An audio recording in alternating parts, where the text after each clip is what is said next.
Hey everyone, this podcast is brought to you by Live Casino, and I am Matt Williamson to give you your final pod of the week. Folks, it's all going down at the FanDuel Sportsbook and Lounge at Live Casino, where you can get in on all the action this football season. Bet on your teams with a sportsbook rep or at our self-service kiosks, and then jump into the stadium on our giant 40-foot video wall. How's that for a touchdown? Join your friends at Live Casino Pittsburgh, Route 30 at the Westmoreland Mall. Bet, watch, and win. Gambling problem? Call 1-800-GAMBLER. And there's a couple things to look at in this game that maybe the Steelers can exploit, and I have some keys. That's going to be the second half of the podcast, but I want to start it off with the Matt Canada situation. I am in favor, as I'm sure most of you are, of...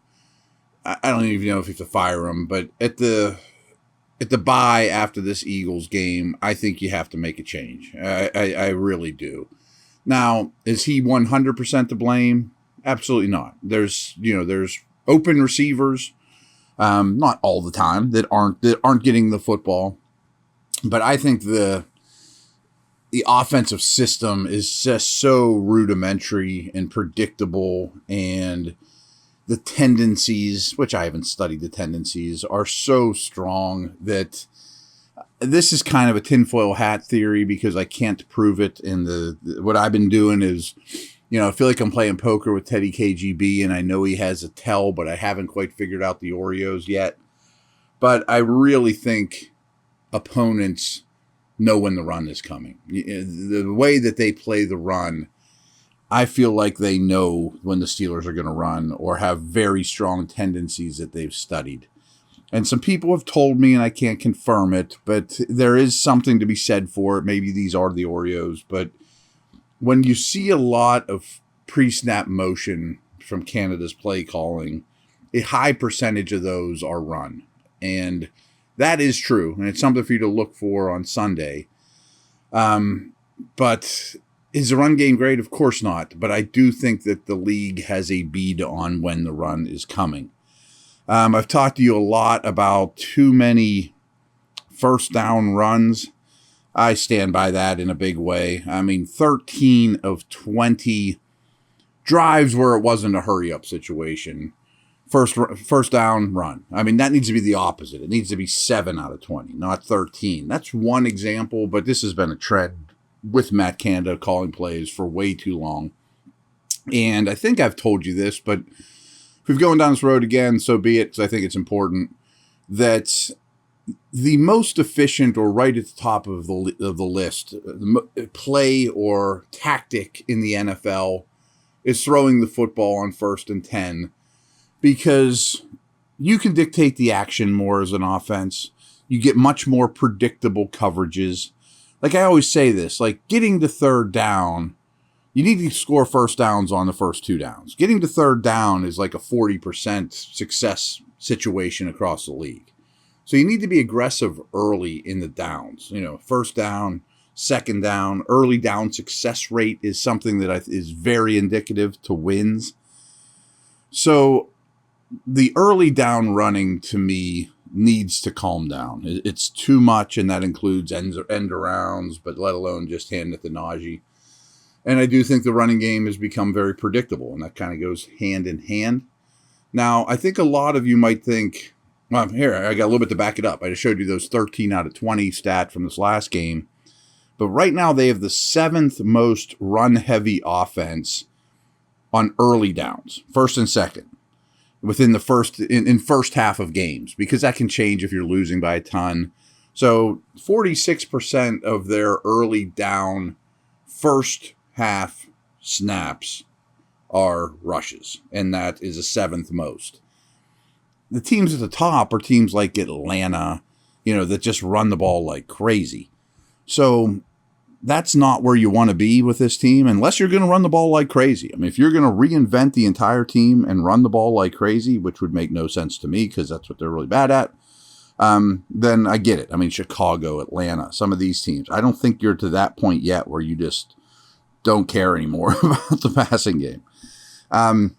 Now, again, this might sound like I'm talking out of two sides of my mouth, because don't you need to run and run successfully to run play action? The answer is no. There have been many studies that you do not have to be a successful, establish the run type of team in order to be effective with play action. I 90% believe that, but I definitely think that if Derrick Henry or Nick Chubb's running down your throat, play action works better off of that. I mean, there's some human nature here involved. But linebackers and second-level defenders, since they could crawl, have keys that when they see that ball come out, they freeze or take a step forward. And there are defensive coaches that are trying to coach that out of players, and I'm sure at all levels it's getting coached out of them a little bit more because play action is such a part of the league and such a part of football. But any study shows, even if you're not running the ball, you get more yards per play when play action is used than not. Every team, every year, around the league. And didn't we all think that was a big key here? You know, I know Ben did not want to run play action. He didn't want to turn his back to the defense. He wasn't comfortable with it. Fine. You don't have to teach that old dog new tricks. I was complaining about it then, though, so let's not forget about that. But I thought that was a big Canada thing. All this motion and pre-snap stuff, and then you're going to run play action off of it, and, you know, all this window dressing and putting defensive players in conflict. That's what it's all about, is just making them freeze so your guard can get a better blocking angle or your receiver can get behind them. And here's what's backing that up. It took me a little while to find these numbers, but they have them on Pro Football Focus. And Mitch Trubisky's play action percentage is at 16%. Pickett's is a little higher at 17.6.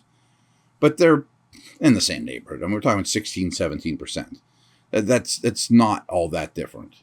They're both at the bottom of the league. They're not even league average. And if Ben in his prime or Aaron Rodgers or Brady or Mahomes, they don't want to run play action, fine. They're good enough that they don't need that crutch. Your rookie quarterback and Mitch Trubisky are not. You know, use every advantage you absolutely possibly can. And these are extreme cases, but the guys at the top of the list, and the Steelers quarterbacks are in this neighborhood. Mariota's at 46%. Daniel Jones, 40%. Tua's at 40 or 39%. Jalen Hurts, who they're going to see this week, is at 37%.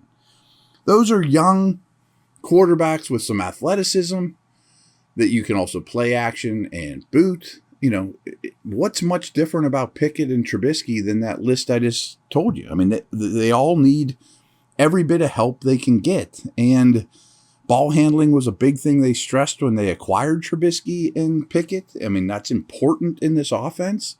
Why aren't you running play action? Again, I mean, any year you look on any team, yards per play with and without play action favor play action all the time. That makes me crazy. And you don't have to run the ball like they did with Jerome Bettis in order to establish a play action threat. It makes no sense to me. So that's that. I will be critical, I think, if they don't make a change, at least in play callers after the bye. Whether they fire Canada or not really doesn't matter to me. I just don't want him calling the plays. But here's part of the problem, folks, is the playbook is going to be the playbook. You know, you're not going to go hire someone from outside the organization who's going to install an entire new offense. And that's what needs done, is the entire playbook needs rewritten, the way they go about everything. So, you know, here's the example I've been using. It's like, while you teach these kids arithmetic, you can't then test them on algebra or trig. You know what I mean? Like, you can't just put this advanced offense in that they haven't been practicing or haven't done, even if there's a new play caller. If they, bump up from within, which I think they will. But the tendencies, more play action, first down stuff can be better, and to get you through the season. And then you go find a new playbook. So that's that. I'll be back with some keys to this game. Pull back the curtain. They're there aren't many that favor the Steelers, to be honest. Philly's just really good.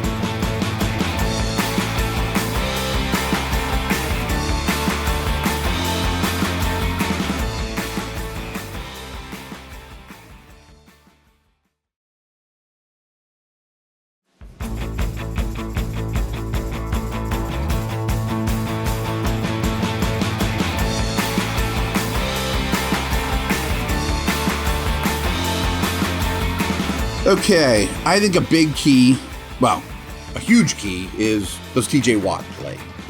I'm recording this Thursday, a little afternoon.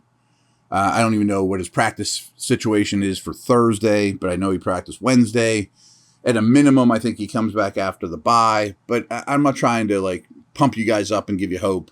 I think there's a chance he plays in this game, as a spot player, a dozen snaps on third down or something like that. Rest him over the week after that, and then see where, go back to full time. Just a hunch. I mean, I think there's a possibility of that. Just the way he's been moving around in practice, things like that. Seems like he could dress on game day. I mean, we'll just leave it at that. And not play every snap necessarily. So from there, I think a huge key, and it's much different with or without Watt, is as we went over with the numbers yesterday, Hurts is starting to develop, I don't want to say a weakness, but a concern, and this is not unusual for young, very athletic running quarterbacks, is blitz is giving him a problem. So early in the season, and this was the case like with Lamar, very little blitz. Well, why don't you blitz Lamar and Hurts? Or why aren't they used to it throughout their careers going back to college? Well, because most blitzes are man coverage. And if I'm bringing extra people and he eludes the blitz, and the rest of my guys have their eyes on receivers, and I have one man short, the floodgates open, quarterback tucks it and runs, destroys you that way. Okay, well, there's a lot more blitz concepts now with zone behind it. And really beating the blitz is more of a mental processing, Brady, boom, get it out, throw to the void, that type of thing. And if they haven't done it as much as others, and Hurts is young, and Lamar was that way too, and Lamar's gotten much better about it this year. I mean, that was the book on Lamar coming into the season. He was really struggling last year, second half of the year with blitz. And this year he's been tremendously better. Obviously, he's worked on it. But that's what's going on with Hurts. His first couple games of the year, predictably, you don't get much blitz. Well, then people started dipping their toe in the water. And then I think every defensive coordinator the last 4 weeks has said, I'm going to dial up a little more. I'm going to dial up a little bit more because he's not handling it as well. He's just not going with the football as well as possible. And you can still have a spy behind it. So that's a key to me is what do they do there? Watt or not, I think KZ is going to play in this game. And I think that has a great ripple effect in part because maybe Edmonds now can be your spy on Hurts. And where I'm going with this is I think you'll see a lot of big nickel, or at least a lot of 3 safety alignments, whether that's 5 defensive backs. Big nickel is 3 safeties, 2 corners, or dime, 3 safeties, 3 corners. And I think that means less of Spillane, maybe less of Bush. We've seen all 3 of those linebackers on the field at times. I would be shocked if you see any of that. So I think that you'll see Edmonds close to the line of scrimmage, KZ and Minka as your deep guys. They've been playing a lot of cover 2. Those 2 playing cover 2 is ideal. Or the beauty is KZ is also a true free safety, can play the deep middle, which allows Minka to just be your, I don't want to say Troy Polamalu, but do fun things with. Like the example I've used is if you're playing the Ravens and KZ's healthy, well, maybe Minka guards Mark Andrews the whole game. You know what I mean? Like you put your best on best. I'm not sure where that would be for here, but you could do a variety of things with him that they have not seen much on tape.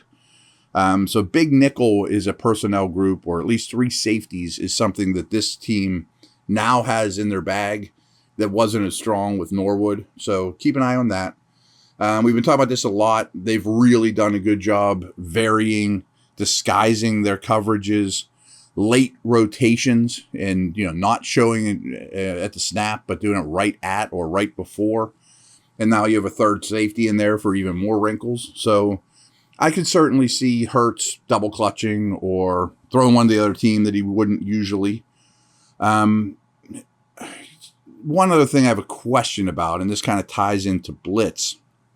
Are you comfortable leaving your corners on islands or with only a single high safety over the top?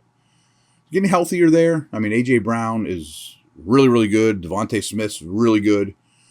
So I think the answer to that is no, which might mean more variety of zones. But I think it'll happen at times. I mean, you're healthier at the corner position.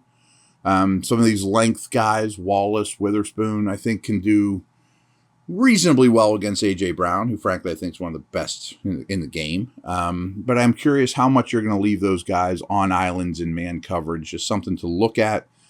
I do think Edmonds, who's had a lot of success in his career against tight ends, is a good matchup against Dallas Goedert. I mean, Goedert and Freiermuth to me are, Njoku's another, two second, third, fourth year tight ends that are really, really stepping up this year. And Goddard's one of my favorites. He's having a tremendous year. But if you're going to help on those receivers, Edmonds is going to get isolate on him a lot. And he's capable, but that's a big key matchup for me as well. Blitz and, we talked about blitz versus Hurts. Eagles' run defense statistically isn't very good, but they see fewer runs than just about any team in the league. On a yards per carry metric, it's not great. I don't know if that's game script stuff or what, but I think you at least need to test it can't just be pass. You don't want Kenny throwing 50 times on the road against his team. Just added Robert Quinn. But I also don't know that you're going to move their defensive tackles either. So off-tackle runs, maybe. I'm up for ideas on that one because you got to at least do some running in this game. And I just don't know where I'm running the football. Who am I running at? I mean, I'm thinking off tackle, behind the tackles. That's fine, but Chooks is better in protection than he is, run blocking. I do think the Steelers need to attack the middle of the field. You guys probably haven't heard of many of the Eagles' safeties and linebackers, but they're a decent group. They're not as good as the D-line or corners. So I think you really need to throw the ball in the middle of the field. Pickett had success with that last game. Didn't put up a lot of yardage, but had a lot of completions. So really that 10 to 19 yard range from the line of scrimmage in the middle of the field between the numbers is a real, I don't say soft spot, but probably their softest spot on a very good defense. And that's asking a lot from a young quarterback. I mean, that's a danger zone, man. I mean, in any aspect. Ben didn't like throwing there last year. I want to see how much he attacks the middle of the field, how much play calling attacks the middle of the field, deep in routes, a lot of Freiermuth along those lines, out of the slot. I want to see deep shots to Claypool. This isn't Ray McLeod. This isn't Edelman, Welker. This is a slot receiver that can get downfield. They have not had vertical routes from him from the slot nearly enough. I do think, there was one where his feet got caught up. So they took a shot last week and Pickett threw it. Should have been a penalty. It wasn't. But that's something to me to keep an eye on, though, is deep shots from Claypool up the middle, up the seam. I'm not saying don't take deep shots to Pickens either. I mean, if he's one-on-one, I think you throw him the football, even if it's against Darius Slay. Last little nugget here. The Steelers have a special teams advantage. Pretty much across the board. Steelers are a little above average special teams. The Eagles are well below average. If they happen to keep this thing close, I bet special teams will have a lot to do with it. Maybe even a surprise onside, a fake punt, something along those lines, I think would be in play for this game. I mean, what do you have to lose? And then you put it on tape for the rest of the year too. So that's a key to me as well. That's my last key. That'll do it for the week. As usual, I assume I will record a post-game pod on Sunday night. Everyone have a great weekend, and over and out.